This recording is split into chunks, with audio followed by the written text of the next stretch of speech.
کیونکہ حج کے مسائل بیان ہو رہے تھے، اس لیے حج کے مہینوں کا ذکر ضروری ہے۔ الحج اشہر معلومات، حج کے مہینے معلوم ہیں، شوال، ذی-قعدہ، ذی الحج۔ طالب علم پوچھتے ہیں کہ حج تو 5 دن میں ہوتا ہے، 8، 9، 10، 11، 12۔ جواب، حج کی تیاری بڑی ہے، حج دور سے جانا ہوتا ہے، سب لوگ وہاں موجود نہیں رہیں گے۔ فمن فرض فیہن الحج، پس جس نے فرض کیا ان مہینوں میں حج، یعنی احرام باندھا، فلا رفث، نہ تو وہ جماع کی باتیں کرے، ولا فسوق، نہ اور کوئی گناہ کرے، ولا جدال فی الحج، اور نہ لڑے حاجیوں سے۔ اب خدا کی شان ہے، حاجیان صاحبان دبا دب لڑتے ہیں، سفر ہوتا ہے، گھر سے دور ہوتا ہے۔ پہلے زمانے میں حاجیان مل کے کام کاج تبلیغیوں کی طرح کرتے تھے، ایک دودھ لا رہا ہے، دوسرا سبزی کاٹ رہا ہے، تیسرا آٹا گوندھ رہا ہے، چوتھا برتن دھو رہا ہے۔ اللہ اللہ، بہت ہی احتیاط کی ضرورت ہے۔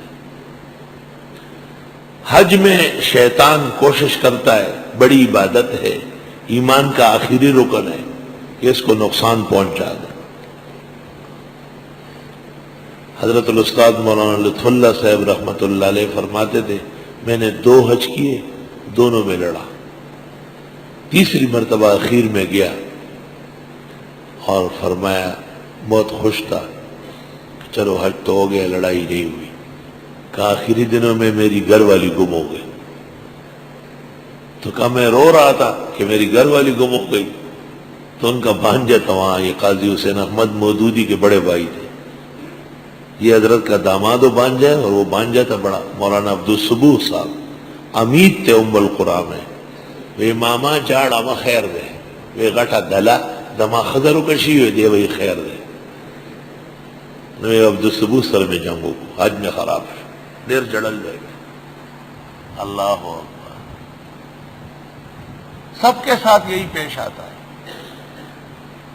میں 83 میں گیا ٹھیک ٹھاک، میرے ساتھ ایک بزرگ آدمی تھے، میاں بشیر الوہاب کاکا خیر، اللہ جانے کہ اب زندہ ہے یا مر گیا، اور جب میرے ساتھ رہنے لگے بعد میں پتہ چلا کہ عجیب عجیب باتیں علماء کے بارے میں کرتے تھے۔ تو لڑنا تو ضروری تھا، اتنا نیچے رکھنا ٹھیک ہے، اچھا ٹھیک ہے، چپائی ہو گئی۔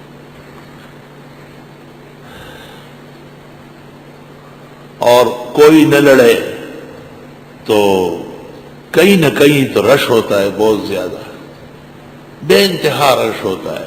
حج کا منظر قیامت کا منظر ہے، اللہ آسان فرمائے، ایمان، عمل اور توبے کے ساتھ اللہ تعالی نصیب فرمائے۔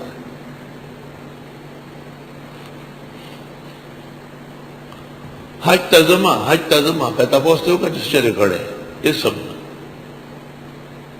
کہنے لگے آپ منا گئے ہیں؟ کہا وہ اس کی شادی ہوئی تھی، وہ بیٹھی ہوئی تھی، وہ سمجھتے کہ منا کسی دلہن کا نام ہے، ایسا کمکل حاجی بھی دنیا میں جاتے ہیں۔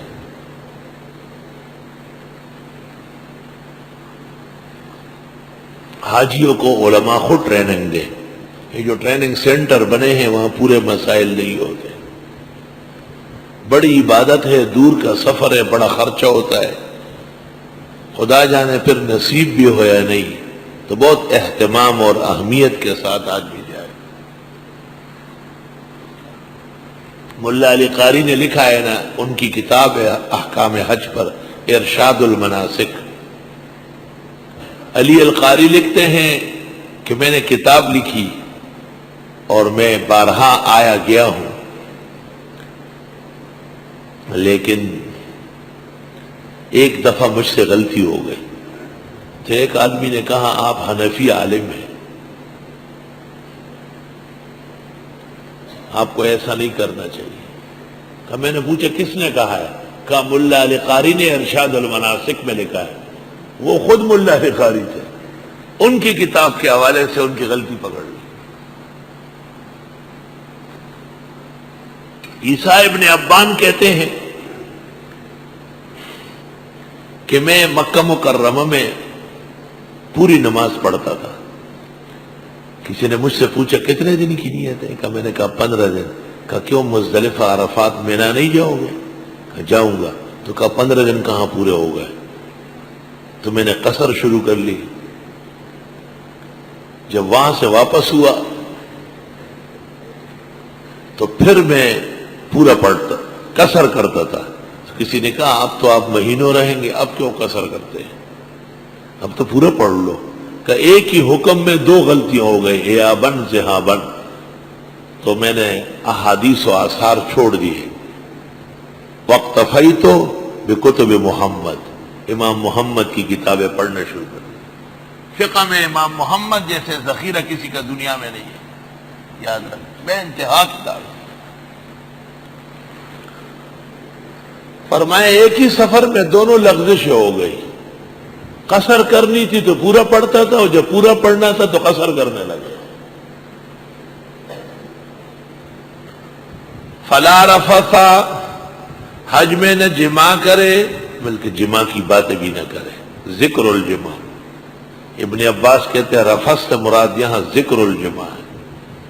ولا فسوقا، اور نہ فسق کرے. ولا جدال فی الحج، اور نہ جھگڑے حج میں.